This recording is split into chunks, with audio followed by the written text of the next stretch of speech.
Carter had always believed in the magic of sugar.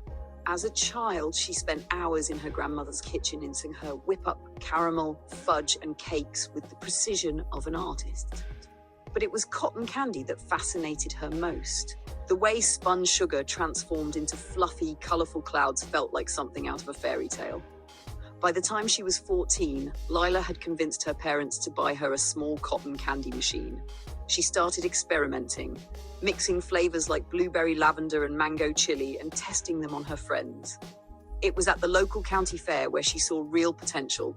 Her unique flavors sold out in hours. Spinning a dream. At 16, Lila set up a tiny cotton candy stand outside her school every Friday. With handmade signs and her charming personality, she attracted a steady stream of students and parents. Soon, she was taking custom orders for birthday parties and weddings. Her big break came when a popular local cafe, Magnolia Bean, offered to sell her cotton candy in prepackaged bags.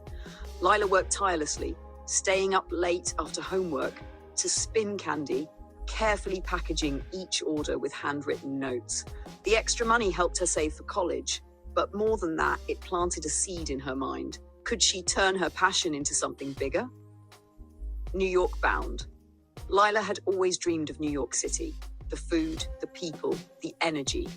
When she got accepted to NYU for business, she knew she was one step closer to making her dream a reality. New York was nothing like Savannah. The streets bustled, the air smelled of roasted chestnuts and fresh bagels, and opportunity was everywhere. But competition was fierce.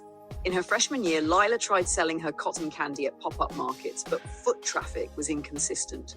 Her big break came when a social media influencer stumbled upon her stall, raved about her matcha vanilla dream flavor, and posted a video that went viral overnight. Orders flooded in.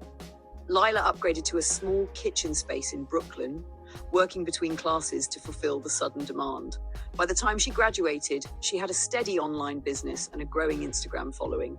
But she wasn't satisfied. She wanted a storefront, a place where people could come, sit, and experience the magic of sugar in all its forms. Opening Sweet Haven, Lila spent months searching for the perfect spot, finally landing on a tiny space in the West Village. It was rundown, the paint peeling, the floor creaking, but she saw potential. With the last of her savings, a small loan, and the help of friends, she transformed the space into Sweet Haven, a bakery that specialized in handcrafted sweets, with cotton candy-inspired pastries as the signature touch. Opening day was a whirlwind. Lines stretched around the block, old customers from her NYU pop-ups, Instagram followers, and even her former Magnolia Bean cafe owner came to support her.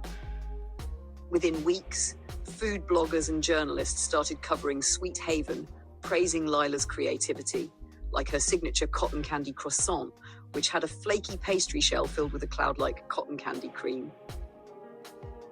A legacy of sugar and dreams. 3 years later, Sweet Haven had expanded to a second location. Lila was no longer just the girl who made cotton candy. She was a full-fledged businesswoman, featured in magazines and invited to food festivals. But even with all the success, she never lost touch with what started it all. At the front counter of her bakery, in a glass jar, sat small bags of cotton candy. A simple reminder that sometimes the smallest dreams, spun sugar on a stick, could turn into something much bigger. And for Lila, it was only the beginning.